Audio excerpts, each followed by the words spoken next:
Hi, it's nice to meet you. My name is Dr. Holmes. Hi, I'm Grace, I think. So what seems to be the problem today? Well, I came in because I just feel like I've been having a lot of difficulty remembering things, like even from the past few years. I don't know. It's like facts, how to do things. It's just like all my memories are completely gone. No matter how hard I try, it's just there's nothing there. So has there been anything significant in your life that may have attributed to this loss of memory? I don't remember. Let me check your chart. Grace, according to this chart, it looks like you've been in a car accident. A car accident? Yes. You're driving with your friend and you didn't wear your seatbelt? And do you remember any of this happening at all? I don't think so. Here, let's jog your memory. Hey Grace, what do you want to do today? Let's go to the mall. All right, I'll drive. All right.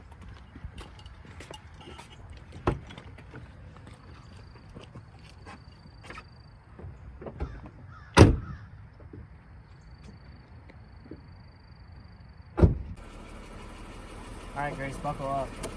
YOLO. All right.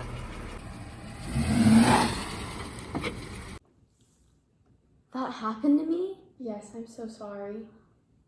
So, Oh my gosh. so this accident happened roughly 2 weeks ago. Do you remember anything after 2 weeks? ago? Man, I don't think so. But that explains a lot. Because every time I've gotten in a car recently, I don't know, I just get like these weird feelings. It's almost like PTSD. Like I tense up when I get in a car and it's just like I can't even be there anymore. I've been having these awful headaches.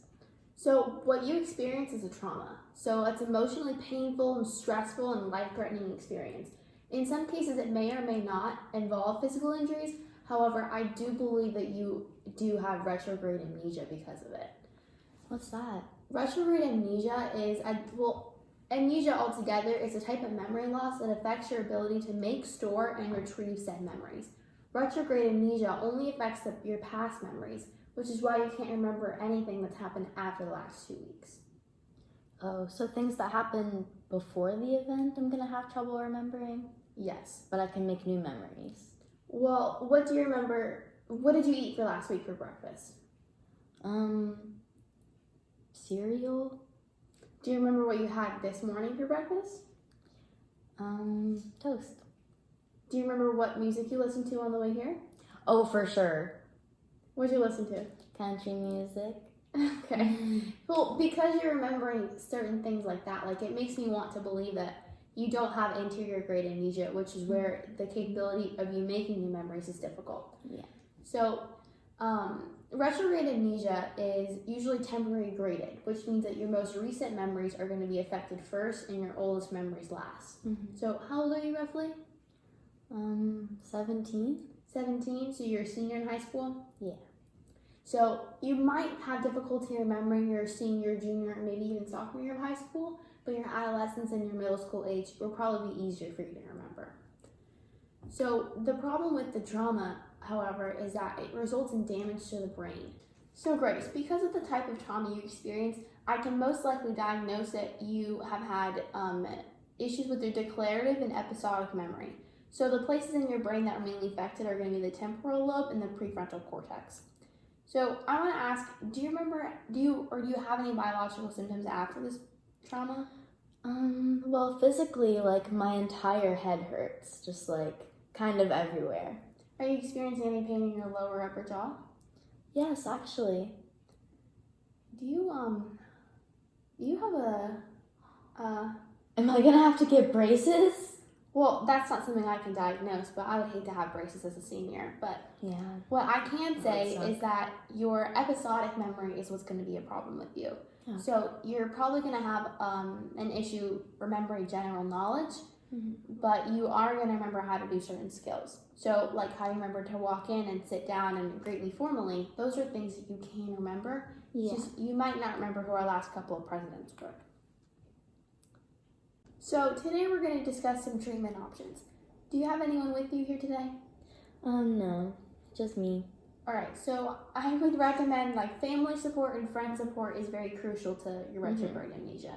Oftentimes, we would have to receive an MRI scan of the brain in order to map out if there's been any physical damage to the prefrontal cortex to see and make predictions based off how long this amnesia may last. As of right now, we're not positive if this is going to be absolutely permanent or if your memory can come back over time. Hence why we are going to try some aggressive treatment options to make sure that this can undo. Aggressive. So, according to Bailey 2003, they have seen significant results with what does it say here? Electrotherapy. Would that be something you're interested in? Electric therapy? Yes. Like electroconvulsive therapy? Yes. Absolutely not. No? Okay. No. So let's go over some other type of treatment options. So we can set you up with an occupational therapist to help you learn to acquire new information and in a sense jog your memory back as to where you might be able to retain the information you already knew. So we can also use digital aids to help with daily tasks and remind you of little things, like I said, of jogging your memory. So does that sound okay to you? Yeah, that does. So we don't want to talk to the insurance company about electric therapy? No. Okay, welcome back, Grace. So today's going to be our first session of professional occupational therapy. So last time I saw you, I talked about episodic and semantic memory. So today we're going to do an episodic memory test. So within this, we're going to use Shapano 2008 study about episodic memory, and it's about how occupational therapy intervention works best with patients who have retrograde amnesia in a state of agitation.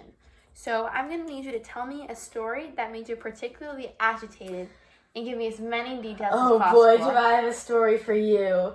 Okay, so recently in my biology class, my teacher just has this totally crazy retake policy. So, as you know, in the St. Johns County School District, the retake policy has changed from when you retake a test, you can get up to a 70, but now it's changed, you can get up to an 85. And the point of that is so that students who fail a test can have a chance to retake and maybe not fail that test. However, my biology teacher's new retake policy is that instead of up to an 85, you can get half credit back.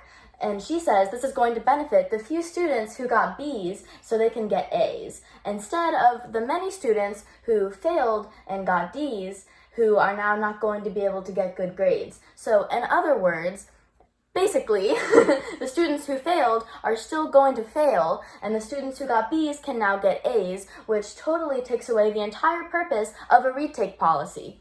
And that's my story of agitation. Okay, Grace, so when was this specific story of agitation? I think this was before the accident. And can you say who it involved? Basically everyone in my biology class and my biology teacher. And can you say exactly in one sentence what happened? Basically in one sentence, our teacher changed the retake policy and screwed over a bunch of people. Okay. And do you know why this happened? No one knows. Okay. And if you were to say your emotion in one word about what happened on that day, what can you say? Frustrated. Agitated. Frustrated and agitated.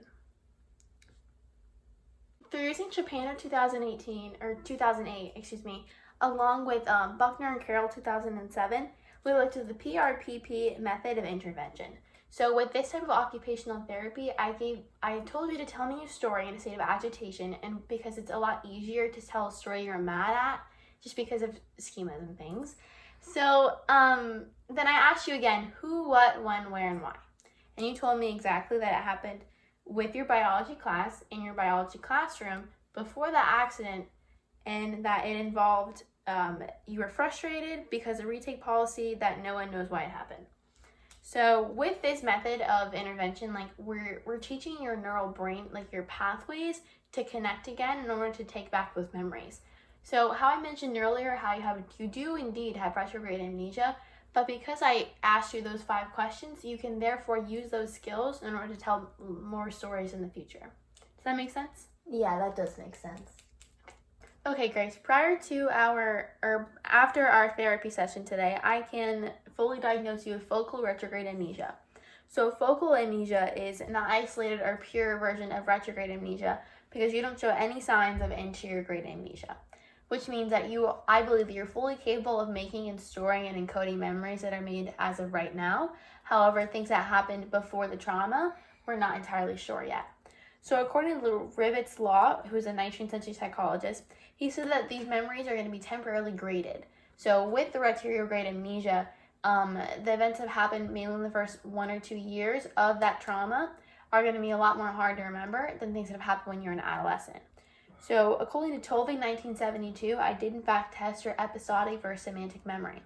So throughout our basic interactions, you've been giving me the proper mannerisms and facts and general things that make me believe that you do in fact have capabilities of your semantic memory. However, your episodic memory, when we were talking, having earlier conversations before, you couldn't remember your car accident, you couldn't remember all those things. Hence why I tested the Chapano 2008 study about the PRPP method of interventions. So throughout this intervention system, I asked you 5 things. I asked you who, what, when, where, and why, and a story that particularly agitated you or caused an emotional feeling in you. So throughout the amygdala, that's like what triggered the feeling of being angry or frustrated or mad. Hence why your prefrontal cortex was able to recite that memory towards me. So you can use these 5 skills, who, what, when, where, and why, to make a sort of line sense to understand and learn how to incorporate those memories that you probably still do have and you're unable to retrieve. Does that make any sense? Yeah, that does make sense. So we are going to continue these therapy sessions at least once a week for 5 weeks, but I do believe that your retrograde amnesia is going to be temporary. Because of the traumatic brain injury of the car accident, I fully 100% believe that you're going to be just fine. Thank goodness. All right, so Thanks, Dr. Holmes. It was nice to meet you. nice to meet you too. Bye, Psych class. So we don't want to talk to the insurance company about electrotherapy? No, that won't be necessary. Okay. Pizza's here.